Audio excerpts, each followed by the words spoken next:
Greetings, fellow thinkers and drinkers, for this penultimate look at the recorded works of UFO. As we move into now what I suppose we can describe as the Vinnie Moore era. Now, originally, this was just going to be one video, but ultimately I decided there was just too much material for one. Six albums. I know I got through the Schenker era in one video, but that's in a large part was down to, considerable familiarity, which I confess I didn't have to the same extent with what we're about to discuss, but more of that later.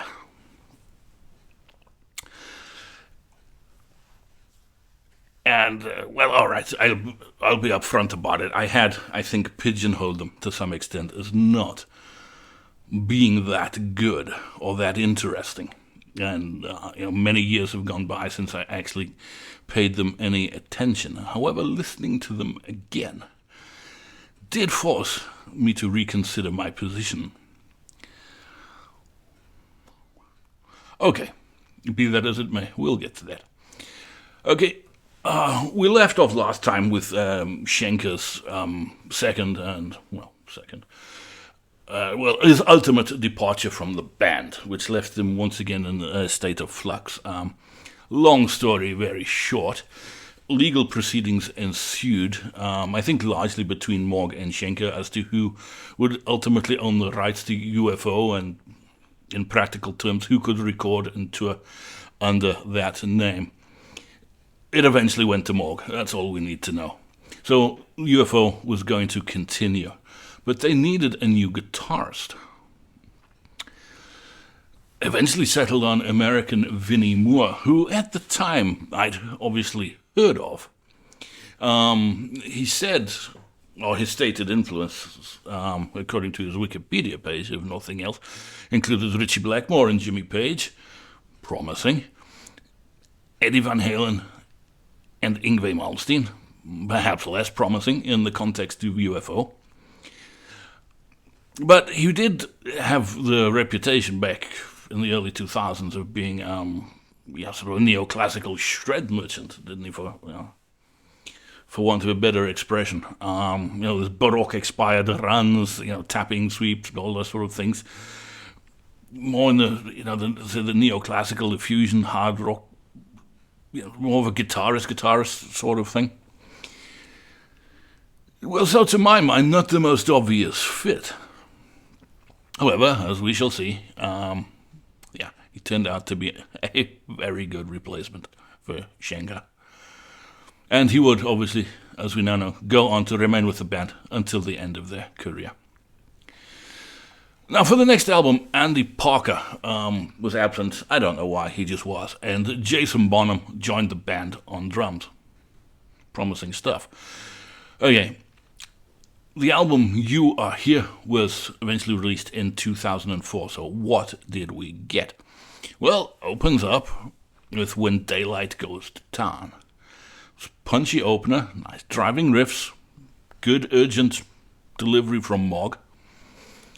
Perhaps about chasing fleeting moments in life, I'm not sure. There's a definite edge to Vinnie Moore's playing on this one. I like it. And on the face of it, this is a very reassuring, nice, heavy song. Strong hook, great vocal melody, as you'd expect. And yes, okay, it's a very strong and promising start. Black Cold Coffee up next. Slightly faster, I have to say. Strong up-temp groover. Very fluid solo on this one from Vinnie Moore. But atmospheric. It's a slightly heavier, slightly more up-tempo than the opener, and there's really good work by the rhythm section here. This really drives it along. And as I say, I have to say, another really strong effort. It's just that, for once, the chorus is not quite, up to Moog's usual standards, I would say. Not a bad song. But, yeah, the chorus doesn't quite cut it. Okay, the wild one up next is a classic riff. It's another great groove here, and Wave's thumping bass line on this. It's really stands out. That's a superb little epic, I have to say, which harks back to their stronger work of yesteryear. At the same time, though, it has to be said, it very much validates this new lineup. It's quite a majestic song in its own way. I really like it. This is very much a UFO track, if you know what I mean. And it should. It's one of those things that it probably came too late in their career. Had it come out 10, 15 years earlier, yes, it would be on every greatest hits compilation. And it still should be. Okay, Give It Up next. Bit more sleazy, this one. It's a rocker, though. Gritty, I would say. A really infectious chorus. Phil Mogg's vocals, they swagger through this one. It's really effective, I think. More great musical dynamics on display. It's a very instantly memorable song. Again, takes one back. They're very good at this. They are. They always have been. But they're still very much UFO.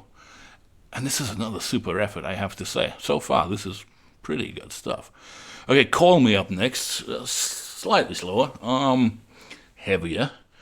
And again, one has to say, another really strong groove to this. Slight hint of menace almost to it. Showing that, age had not at all mellowed them, thankfully. Really tight arrangements. Very well crafted song. Very well arranged and extremely well performed. Very strong hook. And it's just all in all, it's a really engaging song. No complaints thus far. Okay, Slipping Away it's a more atmospheric. It's a slow burner. But again, it builds up into another strong groove. It's not a ballad, but it is the most commercial track yet. But they've always known how to craft these things, haven't they? Without going, straying into kitsch or cheese territory or anything like that. And this demonstrates that this skill is very much still with them. It's catchy, it's upbeat in places, enjoyable, it's memorable, and it's fun, and I like it. Okay, The Spark, That Is Us. It's another uplifting mid-tempo anthem, I suppose. It's going for that sort of feel. Very interesting riff, slow hypnotic groove in the verses, gives it a slightly epic feel. Again, I have to say, it's a very impressive, very effective composition. It's going for grandeur, but perhaps doesn't quite get there.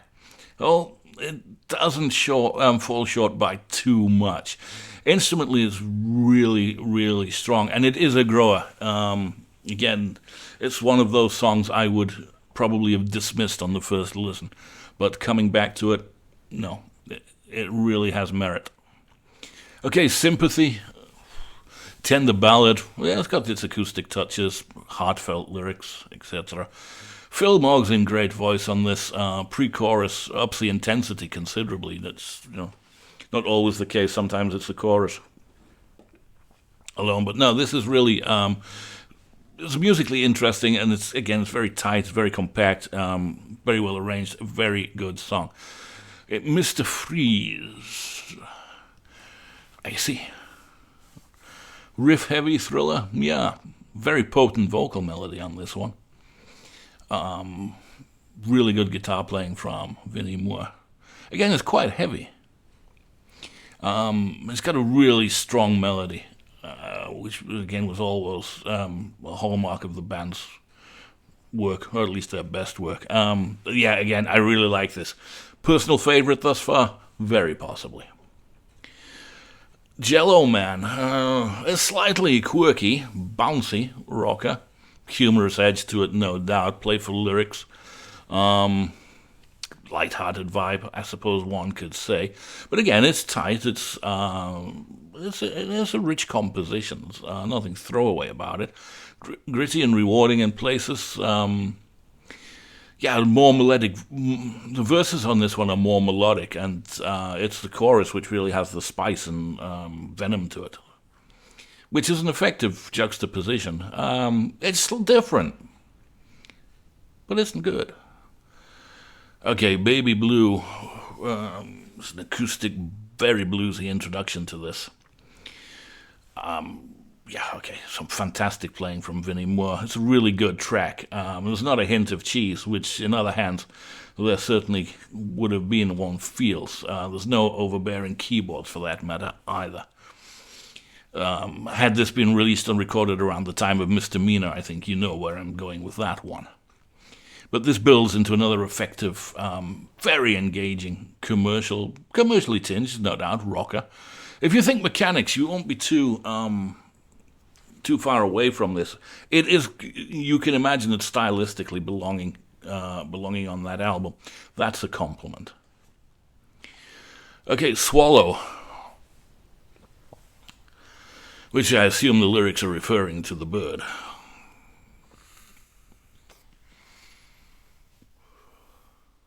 Which is a slower effort, a very riff-driven track. I like it, but again, very strong melodic influences. As much as any song on the album, this really is Phil Mogg's song. Nothing wrong with the backing track at all. It's very good, very effective, but it's Phil Mogg's vocals, it's his melodies, and it's his delivery that really bring this one home. It's a fitting close to a damn fine album. Okay, this is produced by Tommy Newton, of whom I'm afraid I know very little. And it's a crisp, live-feeling production, just the right amount of raw edge, vis-a-vis their 70s efforts. But it sounds good, it sounds clear, it sounds well-balanced. And I've been thinking about this. Sometimes one spends too much time on productions, especially deficient productions. And it occurs to me that maybe the hallmark of a good production is one that does not invite comment or discussion. This is a good production. There's a real sense of fun and enjoyment about this record, and I have to say Jason Bonham is very impressive. No disrespect to Andy Parker whatsoever, but he brings a certain oomph, shall we say, to the proceedings. And his addition to the rhythm section gives every song on here an enhanced, shall we say, sense of dynamic weight. It is noticeable, it really is. Vinnie Moore, I have to say, is fantastic. I may have been skeptical. In fact, I was skeptical, given his past and sort of some of his influences. But those fears are completely unjustified. He's playing as bluesier, I think, than Schenker's. Was this a deliberate decision? I don't know.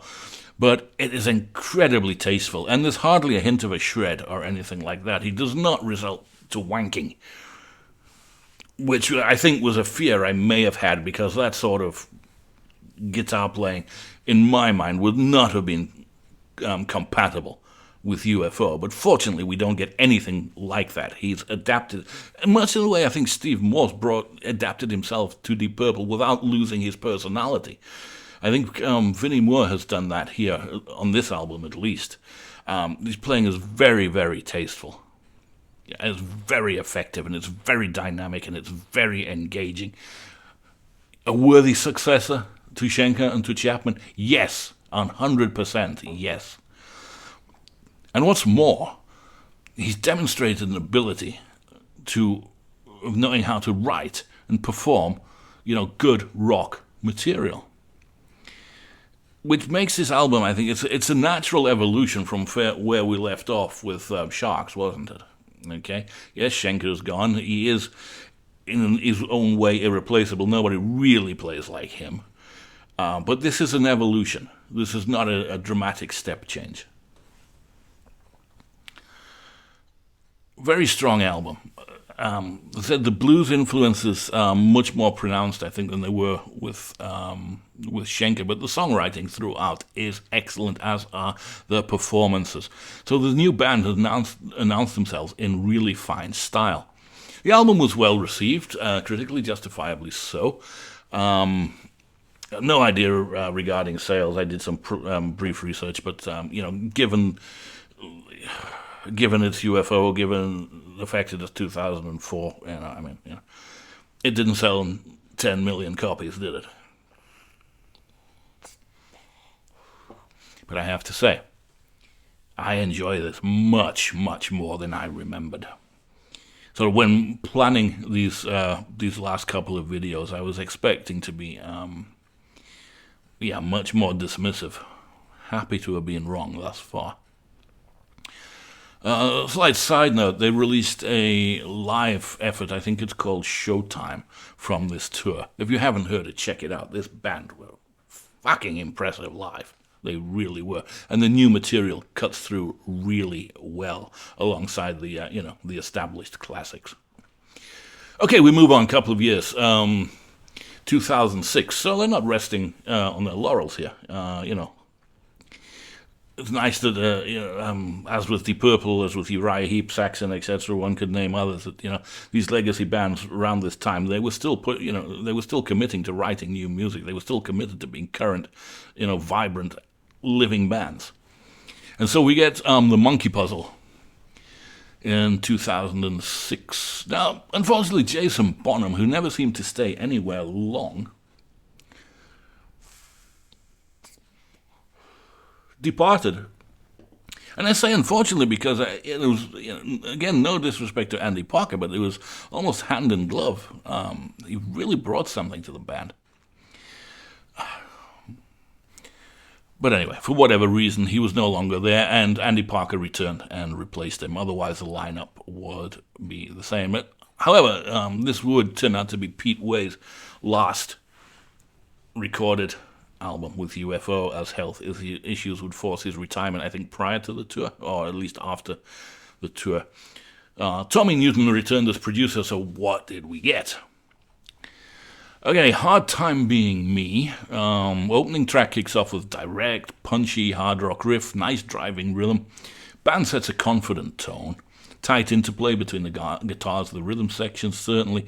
Nice, strong groove, but it is noticeably laid back. It's a typical UFO, perhaps mid-paced rocker. It is quite catchy in places, but I'd have to say it's solid rather than spectacular. Moving on to Heavenly Body, which again has a much, it's a slightly bluesier feel, let's be fair. And again, another really, really good groove that really works. Nice riff to it as well, despite being heavier.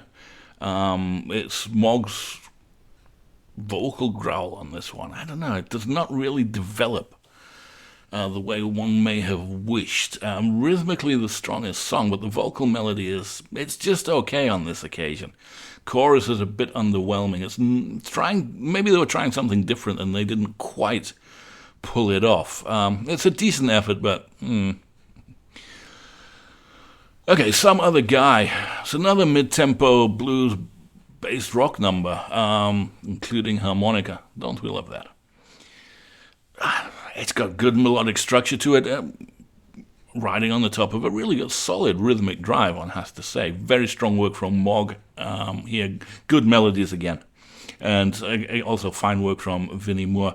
Bridge section introduces a nice subtle shift before returning to the main riff, the main motif. It's another pretty good effort, I have to say. Relaxed, playful almost. It's got a nice hook to it.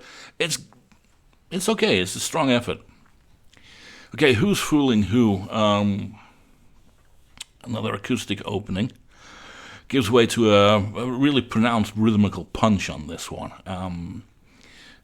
It's very much driven by the rhythm section. The arrangement contrasts sort of punchy verses with more open, singable chorus. Really good guitar break on it from Vinnie Moore. But yes, again, I like it. It's a very decent effort. It's accessible, laid back even. It's a strong composition, perhaps intended as a single, I don't know. There's something about it, I don't know what it is. It doesn't quite scratch the itch, does it? But I don't know why, and I suppose, actually, ultimately, it's a pretty good song. Okay, Black and Blue. Slightly longer piece here, which expands the album's palette a little bit. But I'd say more blues-tinged guitar phrasing. And it's got very appealing internal musical dynamics of this song. Moves through several sections, alternating between sort of reflective lines and heavier, more dynamic parts. Nice extended instrumental passage for Vinnie Moore to display his talents, which he does very convincingly. There's a lot going on here, but this appeal is subtler than in your face. It does improve with repeated listens, I have to say. I really like this. Again, as I've said on a couple of other occasions, at first listen, this would have been a move on. But no, it's a grower. Okay, drink too much. Perish the thought. Again, it's a very relaxed effort, a very melodic effort. You'd be pushed to call it a ballad, I guess, but it's just a more melodic effort. And once again, Phil Mogg is really to the fore on this. Great singing, great vocal melodies on this. They engage, as he often did with his vocal melodies. Again, I have to say it's a pretty strong effort, which grows with repeated listens. It was slightly more instantaneously appealing than some of the other numbers, but again, I didn't remember it that fondly. I now look at it very fondly. Okay, World Cruise. This is very blues-based, and anybody who knows me knows that I don't have a great tolerance for that sort of thing. Especially the acoustic intro, which gives way to a fairly standard blues-based, almost boogie rocker. It's uncomplicated, it flows quite nicely, it's a steady rock groove, it's a catchy refrain to it, the arrangement is straightforward, as I've said, emphasis on the guitar and rhythm section. It's concise, it keeps up a reasonably brisk pace, it's all a bit by the numbers, I have to say. Not that much to get excited about. Can try it harder a bit. Or something different at this point. It's one of the things, it may suffer from its stylistic and structural similarity to too much of the other material. Okay, Down by the River. Again, this is really laid-back stuff. Guitar and keyboard textures subtle, but yeah, they provide a bluesy, rolling backdrop. There are moments backing vocals, instrumental layering do add depth to the arrangement, but as with the last one, I have to say, we've heard this sort of thing before, and we've heard it better. It's good, but it's not great, in my opinion. Okay, Goodbye You, which is another great... That's a really good one. I like it. It's again very melodic. Number features very thoughtful, thought-provoking or emotionally provoking vocal phrasing on it. Really strong verses that allow the vocal to remain prominent over a steady rhythmic but unexceptional bass. Choruses broaden out the melodic reach. As usual, the playing's exemplary on this one. And all in all, it's extremely well constructed. And once you've adapted to it, so maybe you've heard it that second or third time, whatever it takes, it's an absolute little gem. I really like this. Okay, Rolling Man. As the title may suggest, motion, shall we say, kinetic energy of some description. It's reflected, I suppose, in the track's driving tempo and steady beat. Which is acknowledged by Mr. Mogg as he names checks Mr. Parker at the beginning of the song. So yes, the drums are prominent in this one. There's a clear emphasis, I think, here on traditional rock songcraft within the structure of this song. And it has, again, a very decent groove. Quite laid back, but it remains effective enough. In fact, it's very effective. But again, very easy to dismiss on first listening. It takes its time to grow, but it does. It does. Okay, the album closes with Kingston Town. And it closes on a slightly different note. Again, it's almost soulful and bluesy, certainly in the rhythmic feel to this song. But the track's phrasing and chord progressions create it's a smoother, more reflective mood even. But yeah, it's still, largely anchored in the band's, traditional sound. It's subtle, it's effective, but again, I have to say, Phil Mogg really delivers on this one. It is his song. Absolutely superb. Fitting closer, most definitely. My favorite on the album, very possibly. It really is that good, I think. And that was that. Again, I'm just going to repeat my comments on the production from the last one. Tommy Newton, again. So there's nothing to complain about. It's a good production. Musically, they've taken the blues in that were prevalent, or at least apparent on the last one. They've taken them much further here. The compositions are subtler, very well constructed, very well arranged, as you would expect. They do know what they're doing, and that inherent sense of musical dynamic and how to create an engaging piece is still very much there. But this does represent, I think, an evolution. It's a much more feel-based, perhaps dare one say, a much more mature recording. They've not gone for the obvious in terms of their constructions, big hit, big flashy chorus, massive riff. They're in some ways impeccable use of musical dynamic is much subtler here. And in avoiding the obvious, I'm afraid, it is just one of those things that it makes it not the best first listen. Something, as I've admitted, I have been guilty of. But this is a definite grower. I've used the word laid back to describe a few of the songs, and it is very laid back. It's a very apposite description, because the one thing that this really does lack, I have to say, is an out-and-out rocker. And I miss it. I do.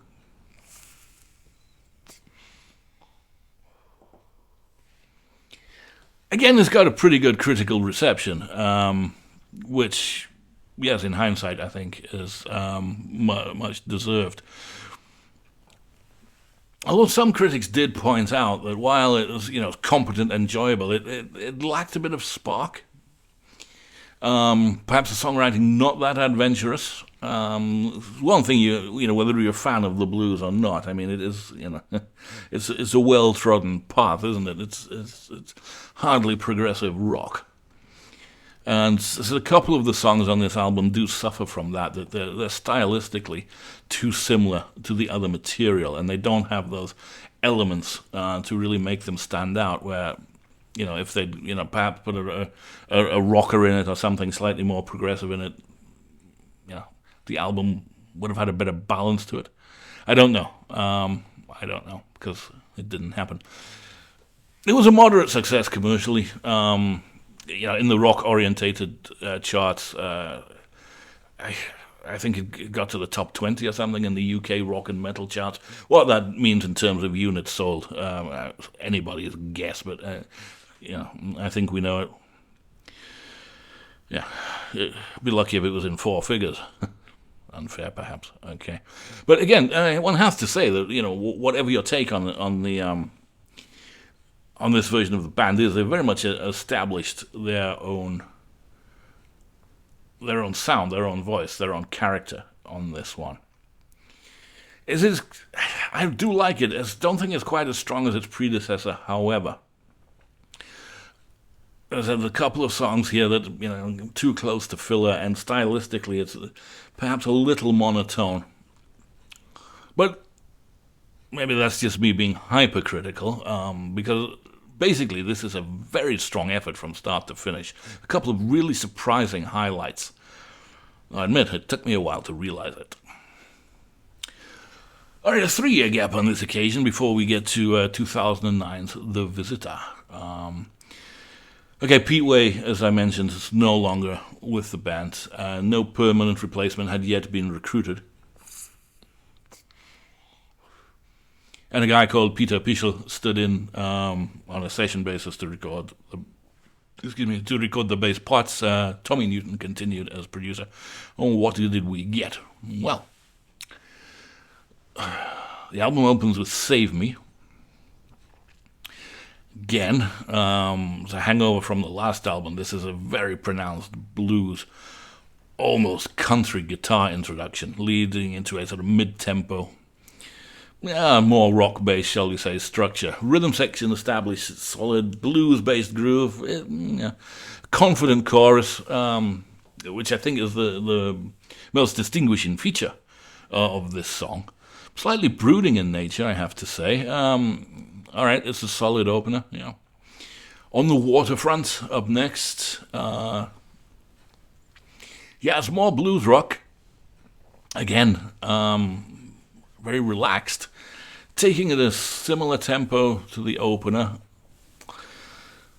It's got a steady rhythmic pulse to it. Nice textured guitar lines, some subtle keyboard fills, very melodic, very easygoing type of song. Once again, Phil Moore excels, as does Vinnie Moore, one has to say. It's an engaging and effective chorus on this. It really helped elevate it. Otherwise, it could have been a bit, a bit middle of the road. It's not at all heavy by any stretch of the imagination, but I have to say it's a damn fine construction, damn fine arrangement, and it's a damn fine song. Okay, Hell Driver's more direct and up-tempo. At last! Well, don't get too excited. In all fairness, it's driven by a very energetic drum work and crunching guitar chords. So, yes, we're rocking again. The song moves through repeated riff sections, really punchy chorus to it. Nice instrumental break for Vinnie Moore to display his skills again. Yeah, it is.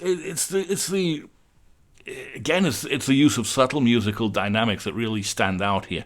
Takes one back almost to yesteryear. You know how good they are doing this. It's a really nice construction. I suppose in essence it is just a commercial rock song, but it's a damn good one. And the vocal melody, especially on the chorus here, is particularly memorable. Yes, I like it, and it's got some balls to it. Okay, Stop Breaking Down. Structured around another mid-tempo blues rock groove. Again, this is a very reflective effort, and it is another Phil Moore vehicle. He really brings this one home, as he has done on so many of these songs, hasn't he? Again, it's a melodic effort, but it's not a ballad. It's just a slow melodic effort. It's very mature, very confident-sounding song. And I have to say, it does ultimately carry you along with it. Again, could perhaps have been critical, saying we're seeing too much familiarity in terms of construction, tempo, etc. But there's no denying the quality of this song. Okay, Rock Ready, shorter, slightly brisker in form, perhaps. More country blues guitar on this, not my favorite thing. There's some nice dynamics going on in it. It's catchy, I suppose, but I have to say, for me, it's just a little throwaway. It really is. Okay, Living Proof, another great groove to this one.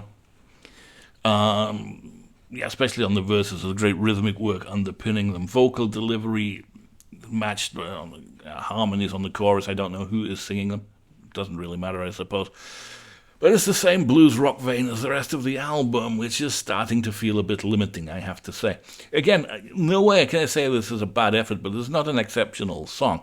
Some variety at this point, I mentioned this before, I think would have been welcome. A variety either in style or in tempo. This is a decent, if unspectacular effort. Okay, Can't Buy a Thrill. Structurally, it's very well balanced. I like this. It's very, goes on this little journey, but it does it, musical journey, it does it well. It's built on a really memorable riff and a solid, steady beat to it. Chorus opens up melodically, and there's noticeably impressive lead guitar passage between the chorus repetitions. It really, it really makes this an effective song. It really does. Despite the fact that it is stylistically, it is in keeping with much of the rest of the album. This is a much stronger effort, I have to say. And once again, Phil Moore is the MVP on this. Vocals and melodies inform the track's defining and best features, I have to say. I really do like it. And after a couple of lesser efforts thus far, it's a nice return to form. Again, it's a grower, though. Forsaken is it's another slower piece, measured verses, Much emphasis on emotional vocal phrasing. The arrangement brings the keyboards to the fore slightly more. And there's a nice dynamic range between the sections. It gives it a more reflective quality. It's a nice, easygoing flow to it. So again, more backing vocals add a little bit of depth to it. It is a ballad, I suppose. Where does one draw the line on that? But no, I like it. Again, I have to say that this is another one on first listen I would have...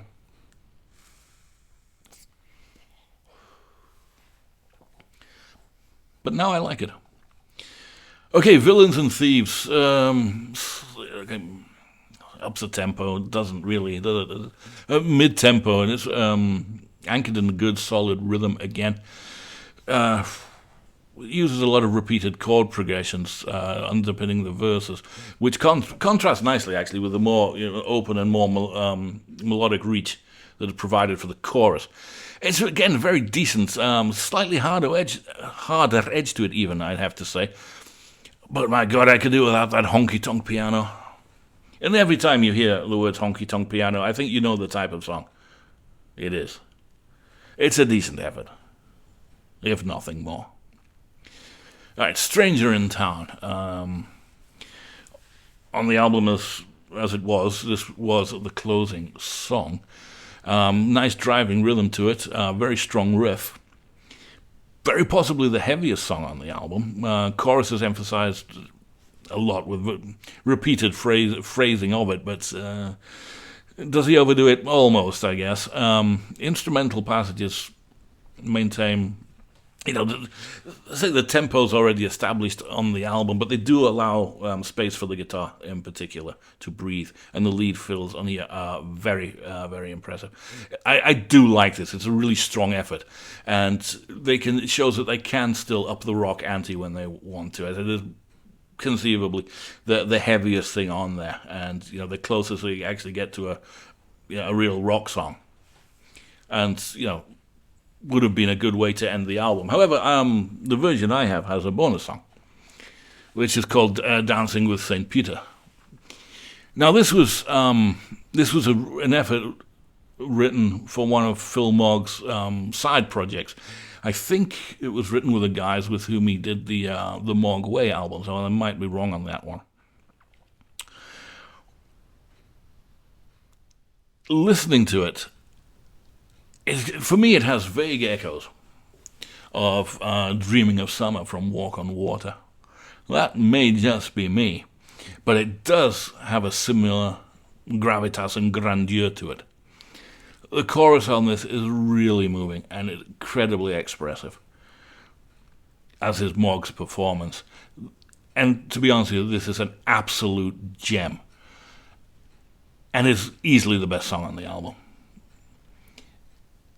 And it was relegated to being a bonus track, unfortunately. So if you haven't heard it, check it out, Dancing with St. Peter. Absolutely love this song. Okay, I've made my comments on the production, and Tommy Newton is showing consistency on here. I really like this. It sounds as it should. Again, if one's not complaining about the production, I think it's a good production, so we'll just leave it at that. I remember at the time thinking this was a strange album, that they'd lost their balls almost, that they'd become something else, that the band had morphed into this laid-back sort of blues rock outfit, something that's not guaranteed to appeal to me. And that in terms of influence and construction, but when we actually come to the songs,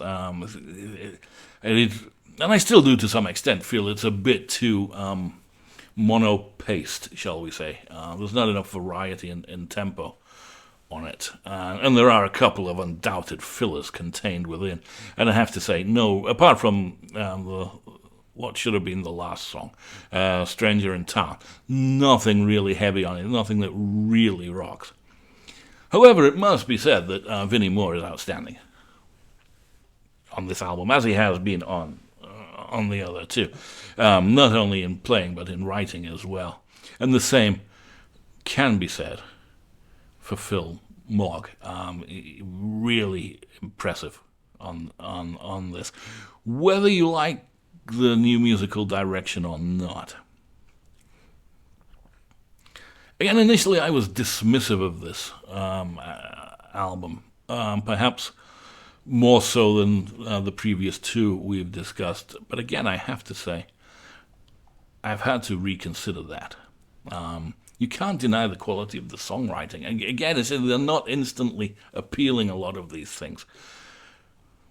But they've certainly grown on me. And I'm really, really enjoying listening to these again, especially for the purposes of reviewing them. But they will be featuring in standard rotation a lot more than they have over the last decade or so. They really will.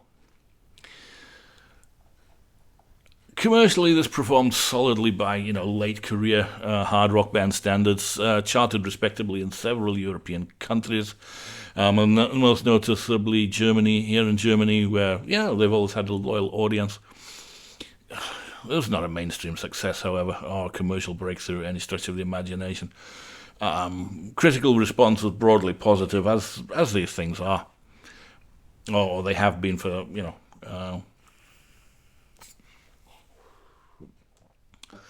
for the last couple of releases. A lot of critics highlighting their consistency, the strength of songwriting, and the strength of performances.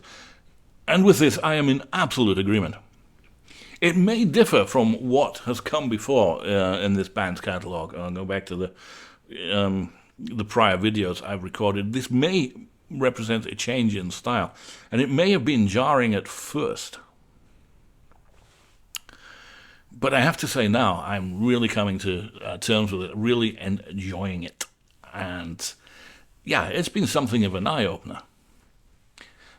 I really appreciate this, at least these three albums of the Vinnie Moore era. Okay, better late than never, I suppose. Well, that's my take. What do you think? Do